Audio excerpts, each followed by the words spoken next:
మనకు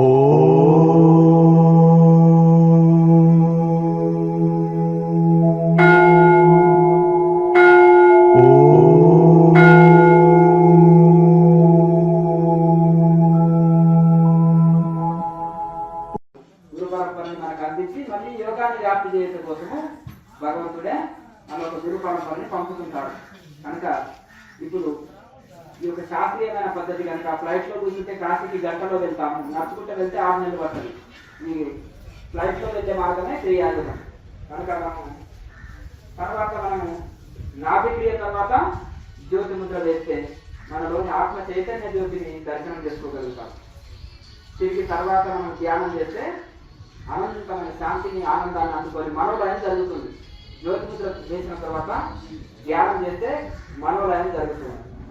అది లేకుండా అంటే ఇందులో ఈ లోపల మనకు అద్భుతమైన ఫలితాలు కూడా వస్తాయి. ఒక ముద్రలో ఒక అనంతమైన ఫలితాలు ఉన్నాయి. అప్పుడు అద్భుతమైన ధ్యానం మనకు కుదురుతుంది.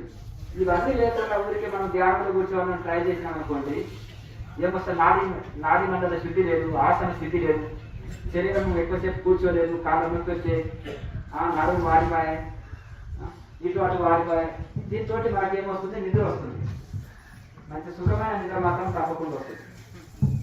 అది కూడా మనం చక్కగా కూర్చోక శివంలాగా పడుకొని నిద్ర పోతే సుఖమైన నిద్ర వస్తుంది. వంగి కూర్చుంటే ఆ నిద్ర కూడా మన పాలిటీ శత్రువే. ఎందుకంటే గొప్ప హాని చేస్తుంది. మెడ నొప్పులు, నడుము నొప్పులు తెచ్చి ఇబ్బంది కలిగిస్తుంది. కనుక ఈ 6 నిమిషాలు చేసి ధ్యానం చేస్తే అద్భుతమైన ఫలితము మనకు వస్తుంది.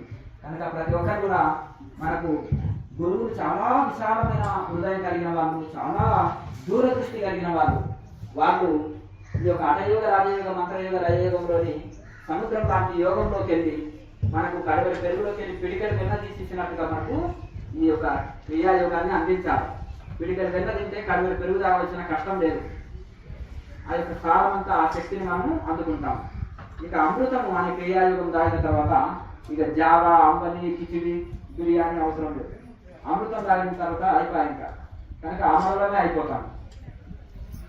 ఈ విధంగా మనకు ఈ సూటి మార్గము ఇతర పద్ధతులన్నీ చేసినా ఎప్పుడో ఒకసారి క్రియాయోగంలోకి రావాల్సిందే. కానీ క్రియాయోగ ధ్యానం ఎవరైతే చేస్తారో ఇంకా ఇతర పద్ధతుల్లో అక్కడ లేదు. ఈ ప్రపంచంలో ఎన్ని మార్గాలు ఉన్నామో అన్నింటిలోకి నేను ఎంట్రీ అయినా చిన్న బాబు నుంచి అనేకమైన సాధనలు, అనేకమైన గురువులను, అనేకమైన సంస్థలని, అనేకమైన పరిశోధన చేసి చేసి చేసి చేసి చేసి నేను మరి క్రియాయోగానికి దానికి డిఫరెన్స్ ఏంటి అనేది కూడా నేను గ్రంథాల్లో తెలియజేసినాను. ఎన్నో చోట్లలో కూడా తెలియజేసినాను. వాటికి దీనికి తేడా ఏంటంటే ఒక గురువు చివర మంత్రమాన చెప్తాడు, కానీ అవతల ఇంకేం చెప్పడు. ఇంకొక గురువు వేదాంతం, అహం బ్రహ్మస్మి అనుకో, నేను కన్ను కాదు, నేను చెవు కాదు, నేను శరీరం కాదు, ఇంద్రియాలు కాదు, ప్రపంచం మిథ్య, అహం బ్రహ్మస్మి, బ్రహ్మ సత్యం, జగత్ మిథ్య అనుకో అంటారు. ఇదే వేదాంతం అన్నమాట. వేదాంతం మంచిదే, సెల్ఫ్ ఎంక్వైరీ. దీని వలన వైరాగ్యం కలుగుతుంది, ప్రపంచ భ్రాంతి వదులుతుంది, మనం శరీరం కాదు అని ఆత్మనే అనేది కొంత అవగాహన కలుగుతుంది. కానీ అనుభవంలోకి రాకపోతే డౌట్ క్లియర్ కాదు.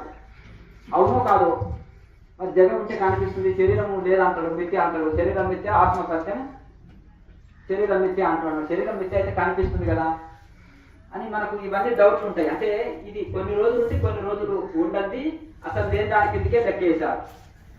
అంటే ఎప్పుడు ఎల్లప్పుడు సత్యము, నిత్యము, శాశ్వతము. ఆత్మ ఉంది, సత్యము, నిత్యము, శాశ్వతం. శరీరం ఉంది, దీనికి కొన్ని రోజులే ఉనికి ఉంది.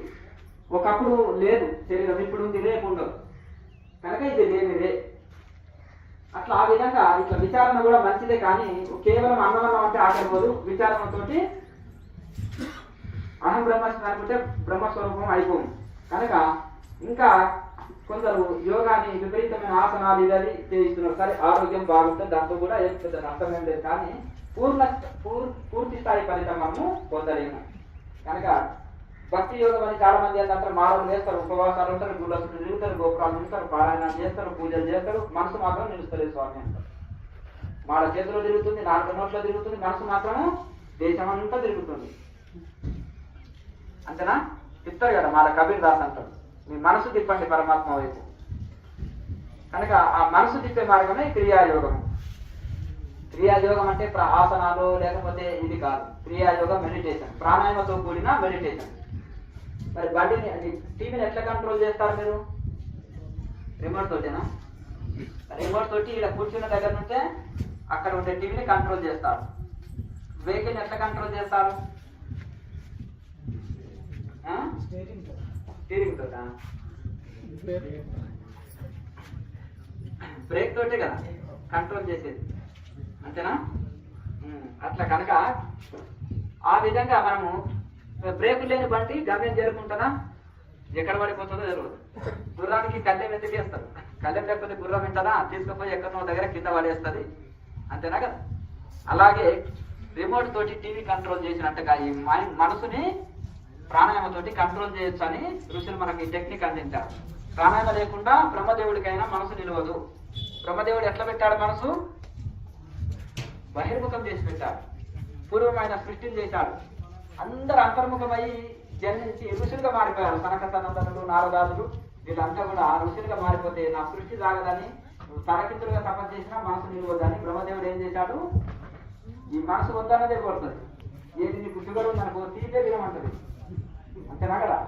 ఏమన్నా 4 రోజులు బతికినా సరే నువ్వు తిను, అంతే అయిపోయా. ఏమైతే 4 ట్యాబ్లెట్ వేసుకున్నావు, ఇంకొక ట్యాబ్లెట్ ఎక్కువ వేసుకున్నావు. ఇప్పుడు తినవలసింది ఇంతమంది నేతి మిఠాయి తినవలసిందే. ఏదో మనబడి బట్టలు ఈరోజు వంక పెట్టి ఏదో ఒకటి పెట్టేసి లాగించేయాలి, అర్థంగా?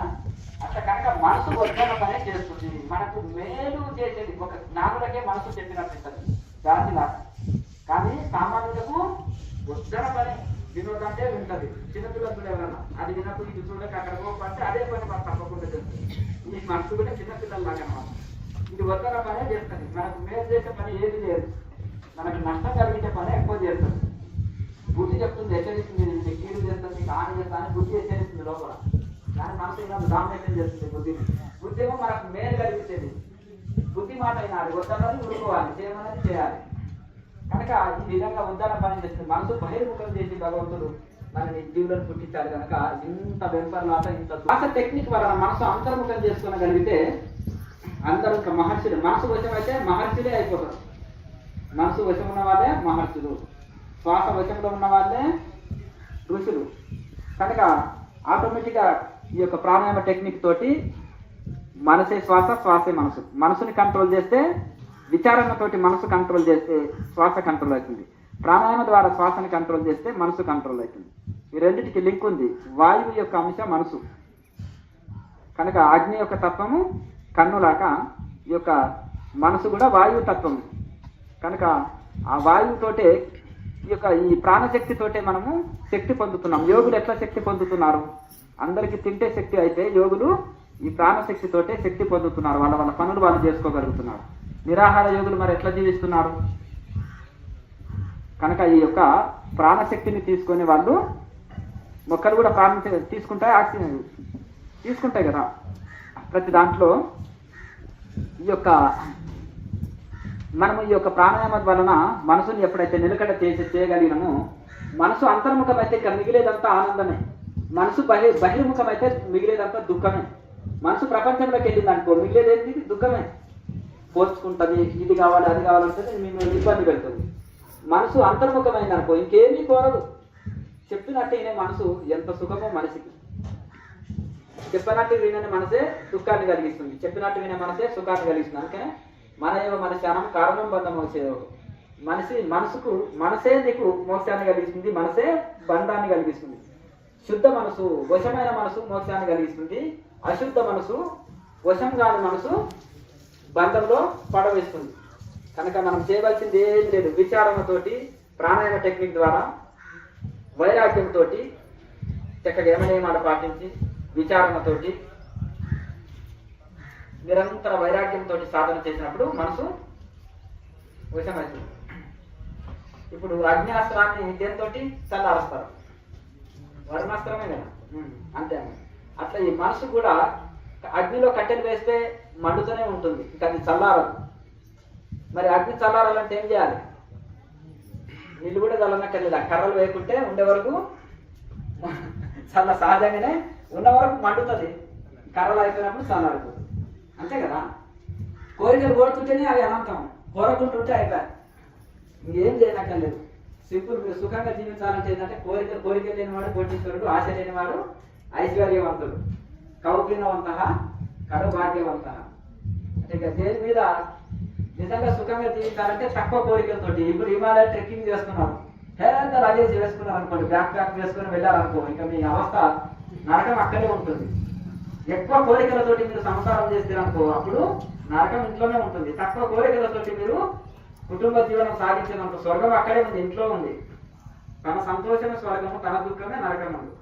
అంటే ఎప్పుడు ఏడుస్తూ కోరికలతో జీవిస్తే అదే నరకం ఇంట్లో. ఉన్న దాంట్లో హ్యాపీ. అందుకనే యమనియమానం శౌచ సంతోష తపస్వాధ్యాయ.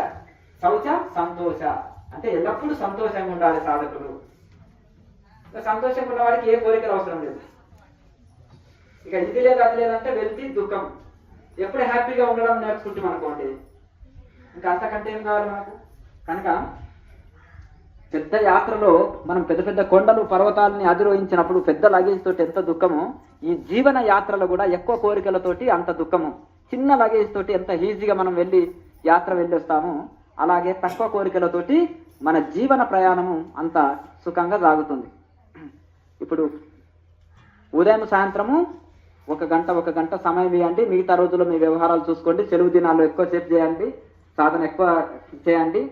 రోజంతా సాధన చేయాలంటే ద్రవాహారం లాంటివి తీసుకొని చేయండి. భోజనం చేసిన తర్వాత 3 hours గ్యాప్ ఇవ్వండి. ద్రవాహారం తీసుకుంటే 1 hour గ్యాప్ ఇవ్వండి. ఇట్లా మంచి. ఇప్పుడు చాలా మంది విటమిన్ లోపం అంటారు. ఎందుకు వస్తుంది విటమిన్స్ అంటే, మీరు శక్తివంతమైన ఆహారం ఇస్తలేరా? అందుకనే mixing vegetables, mixing dals, mixing ఇది మన ఆకుకూరలు, ఇవన్నీ కలిపి చేసుకోండి. విపరీతమైన మీకు అద్భుతమైన విటమిన్స్ అందుతాయి.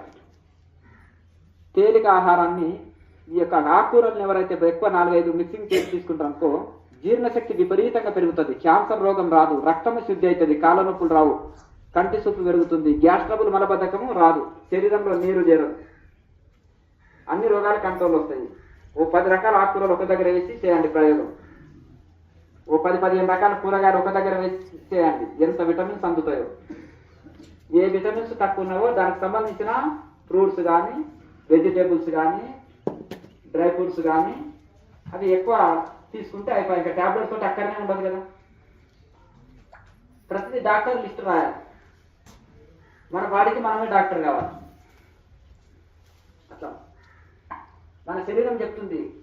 నీరసం వచ్చిందనుకో ఒక ముద్ద ఆహారం పెంచండి అంటుంది శరీరం. బద్ధకం వచ్చిందనుకో, సోమర్తనం వచ్చిందనుకో ఒక ముద్ద తగ్గిస్తే అయిపోయాయి, లేజినెస్ పోతుంది. రాత్రిపూట తినకండి, 4 గంటలకే లేస్తారు మీరు. అర్థమైందా? అట్లని ఉపవాసాలు, ఇక్కడ యోగంలో ఉపవాసాలు చెప్పరు, యుక్తాహార విహారాలు అంటే మధ్య మార్గాన్ని చెప్తారు. భక్తి మార్గంలో ఉపవాసాలు చెప్తారు. ఎక్కువ తినడం ఏంది, ఉపవాసాలు ఉండవలసిన అవసరమే ఉంది. మితంగా ఇంత తింటే సరిపోతుంది కదా, ఉపవాసాలు ఉండవలసిన కర్మ కూడా ఉండదు. మితాహారం చెప్పబడ్డది యోగంలో. రాత్రిపూట ద్రవాహారం లాంటివి తీసుకోండి. అసలు నేను నిండుగా తినకపోతే నాకు అసలు నిద్ర కూడా పట్టదు అనుకోండి అంటూ వాళ్ళు ఏమంటారు, వాటర్ మిల్లర్ తీసుకోండి, ఫుల్గా లాగిచ్చేయండి. అంతా నీరు మిగిలేదేముంది, పొట్ట నిండిపోతుంది, త్వరగా జీర్ణం అవుతుంది, పొట్ట క్లీన్ అవుతుంది, మీరు నిండుగా తిన్న ఫీలింగ్ కలుగుతుంది. అలాగే త్వరగా జీర్ణం అవుతుంది. అందులో ఏముంటుంది, నీటి శాతమే కదా, శరీరానికి కూడా చాలా మంచిది.